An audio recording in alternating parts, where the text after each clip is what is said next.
So, going to do a quick video today about The Secret of Treasure Hunt by Byron Preiss. An amazing revelation came out this week, something that could be a game changer. If you've been following the Secret of Treasure Hunt by Byron Preiss, a book that came out in the 80s by a book publisher who went around the U.S. and Canada burying treasures, and then partnered with some amazing artists and writers. And between some images and verses, and if you compare those together and figure out where those match in terms of the location, and figure out the clues, you can find a cask. And with that cask, you can get the jewel. Um, to date, only 3 have been found, and there's supposedly 9 left. However, this revelation opens up to me a 13th, not just 12. And there's been a lot of talk about, a possible hidden 13th for a very long time. And there's some great evidence of that, especially in the immigration and the story. And I think this is the hint that, for me, solidifies that number 13. And I'm going to take you through this and show you why I believe that. But let's start about this revelation and where it came from. Well, I'm not showing the name of this person. I don't know if they want their name on a video, but I greatly appreciate it. I can share the first name, Brian. Brian went on to the Montreal Facebook group for The Secret, and basically shared his experience with Sean Kelly. I guess they were good friends. And Sean Kelly was one of the writers. I believe he was a National Lampoon's writer, and had some connections up in Canada. I believe more Montreal than where he's saying that this is located. But I've always thought that without a doubt there's one up in Canada, but I thought it was always attached to a number 13, and to a specific image that most people haven't included as an image that is part of the search. And I'm going to show that to you in just a little bit. But let's just take a quick look at what Brian shared with us here. And thank you once again, Brian, for sharing this, and thank you for the Discord group for sharing this information with everybody, so that we have it and we can kind of start running our different directions and with our different theories and share those. And maybe we actually find a 13th cask, or maybe this becomes the new search for a different city. But anyway, as you can see, basically, Brian's friend, Sean Kelly, one of the writers for this book, who I guess had some relationships and connections to Montreal, maybe lived there, I don't know. But he had a good friend who signed it, Sean Kelly, back in 1984. Now, Brian wasn't really a searcher. He just kind of left this book, didn't think about it. And from what I know, I believe Sean Kelly has passed, I think maybe within like the last year or so. I don't know much about it, but I believe that's what I've been reading. And so, it's very interesting this comes out now. But basically, what it says, if you look closely, it says from Sean Kelly that one of the treasures is in Toronto, Canada, which is huge. And I'll show you in just a minute why, to me, because like I said, I've always thought that there was a 13th connected to an image that nobody else has been considering as one of the treasure hunt images. But basically he says, it's in Toronto. Does that help? And then this is the most intriguing thing to me. It's the only worthwhile thing in Toronto. Okay, we'll get into that just a second here. But some people think that Sean Kelly was just being a jokester. Obviously being a National Lampoon's writer, that's what he does. He jokes. He was just joking with his friend that it was in Toronto, and he's actually from Montreal. But why would you do that to a friend, right? Why would you actually point a friend to the wrong direction? I think where he was getting maybe a slight into Toronto, being from or having connections to Montreal, is this piece that basically has nothing to do in Toronto. That's fun, except for one thing. So well, let's take a quick look what I believe this is connected to, and then we'll go into something very quickly. In terms of what is the most worthwhile thing to do in Toronto, even to today. But let's move forward here. All right, so this is the image. And this image is the first image right before the actual images, the 12 images that most people believe are the connections to the verses and that make up the treasure hunts. And you have to figure out which which image goes with which verse. I have no clue what verse this might connect to, or maybe it's a combination of verses or whatever. But I do believe I'm very convinced that this is, representative of Toronto. Well, let's just take a quick look at a few things before I move forward here. The horns of this mermaid or siren, whatever you want to call her, basically alludes to it being to the Viking type of background, right? To the Scandinavian immigration, which nobody has put a particular location, or there's no jewel connected. It's just the casks are connected to it in the immigration, and the jewel litany. Um, but it's very interesting because in the story, there's a lot of connections to Scandinavians and Vikings coming into Canada, and we do know that there's a true history of that as well. And they even talk about coming to the land of the eagle. It talks about a Viking or from the north. Forget exactly what it says. Sorry, I should pull it up. But basically, coming from the Scandinavian region into Nova Scotia. And so, we know that the land of the eagle is very representative of Canada. I mean, they go up there, the bald eagles and stuff like that are just, immense. There's so many of them up there. But there is more evidence as well in the story that points the Scandinavians, Vikings coming to Canada. And this is one of the reasons why I believe this represents a cask up in Canada. Now, check this out as well. Well, this will be something we come back to, okay, in just a little bit. This particular piece, as you can see, is flat and then it goes up very uniquely. And I'll show you what I believe that is in just a little bit. But I also want you to realize that, what I'm saying is we're going to go to a place that essentially on the island, as you can see, this is kind of like an island looking. It's all kind of broken up into different pieces. And then we're going to go to the tip of it here, and then there's going to be a very unique piece that, where this key is. And this key, will have something very unique on it that will point us to where we should be going. So let's move forward here so you can kind of see what my thought is on this and how it connects. Okay.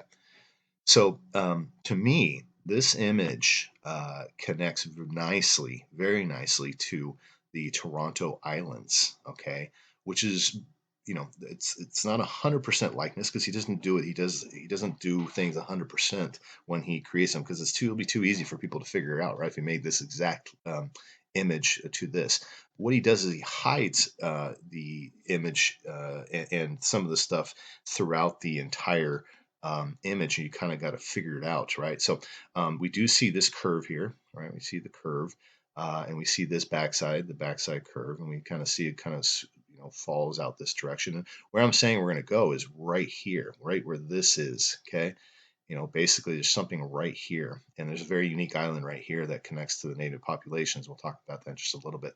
But where we're going to go is right here, and it's supposed to be the best spot for the Toronto skyline from the islands.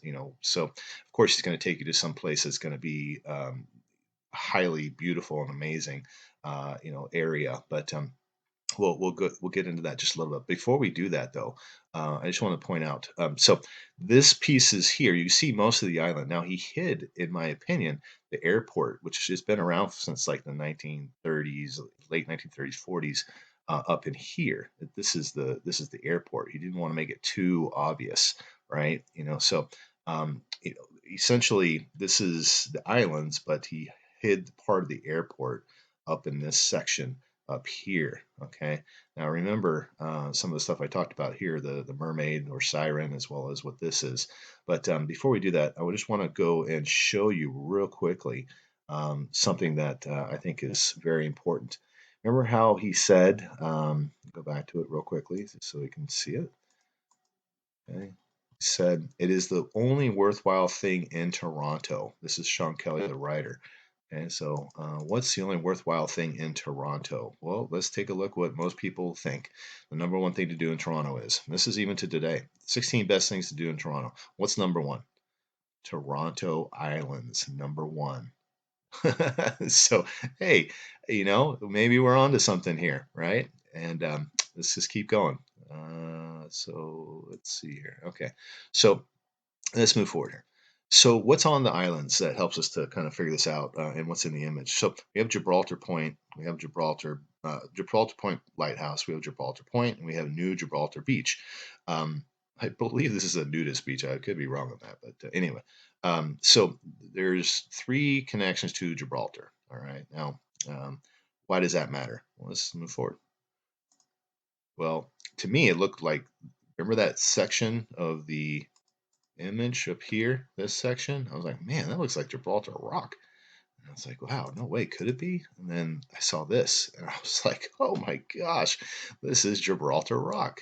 It absolutely is Gibraltar Rock when you turn it the right direction. You even seen this green section right up in here. Look at that. It's right there.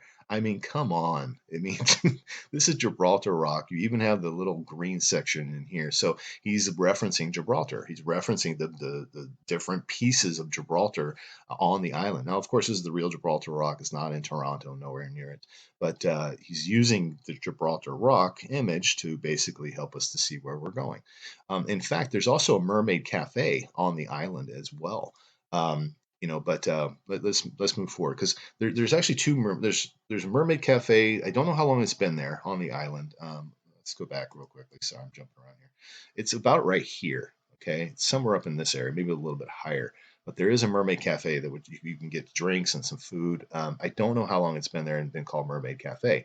But I do know that there's also on the actual Toronto, there's an actual restaurant, mermaid restaurant that actually has a copy of the Copenhagen Little Mermaid mermaid there as well. So there's a lot of connections to mermaids or sirens or whatever you want to call it, to the Toronto area, whether it's on the main land or on this particular island. If the Mermaid Cafe's been on this island for since the 80s, since Byron buried this, I mean, how awesome would that be? But anyway, um, so. Uh, the next thing I want to show you, I had already shown you. This is where you would go to see the best view of the Toronto skyline. Okay, this is even on Google Earth, and we'll show that in just a little bit here. This is where you'd want to go, and you get the best view of the skyline. And in the next image here, I'll show you, or one of the final images, I'll show you this key. The original image where this key is found, as well as the this entire thing, it's on page 33 of the new version of the book. I have no idea if it's on the original version, and there's actually no page numbers once you get to the images, including this page. The rest of the book has page numbers. The page right before it, 32, has a page number in the new version. I don't know about the original. I would love to know if anybody knows if in the original this is page 33. And then on page 34, there's a really good just a close up of this key. And once again, we have the islands. We're ending up right here, and that's where the key is pointing to. And then at the end of it, we have a kind of a dock situation. Let's go back to it. So check this out. We have this really unique dock, I would say, that you can go there. Basically anybody can go on this, and then you can be right here and see the absolutely gorgeous view of the Toronto skyline. But it looks just like this. I mean, look at that. You got this shorter piece here, and you got this longer piece here by the looks, connected to the arm, and it goes out, makes almost the exact connection right here. Look at that. And then you have what looks like docks, right? This looks like kind of like where ships would come in and stay, or even up in here. And I know this is a dock for like a large boat, possibly. But there's all these docks over here, and there's docks over here. So I think he's basically pointing out that this is right off of a dock area, and it looks just like this. And where else would you put it except maybe somewhere in here? And then you got the most amazing view of the skyline. I mean, that's got to be, that makes a lot of sense, right, for where you want to put it. Now check this out. So where is this? So where's this unique little feature, right? It's right by the Algonquin Island. Now, if you know much about the secret, you know that there's the connection to the immigration and then the impact on immigration of people coming from all over the world into the Americas and having an effect on the native populations. And to my knowledge, this has been a contested island. Basically, there was a land deal that they felt cheated. The native population, the Algonquin, who I believe are First Nation tribe, felt that they pretty much got their this island kind of stolen from them. And I think only more recently did they receive compensation for that. But anyway, so you have Algonquin Island right by where he buried this, which makes a lot of sense. You have docks all in this area, just like I said that you would see docks. You have docks all over here. And then you have the Toronto skyline location where, the best view of the skyline was over here. Where else would you put it, right? So anyway, and then here's the final page. This is on page 34.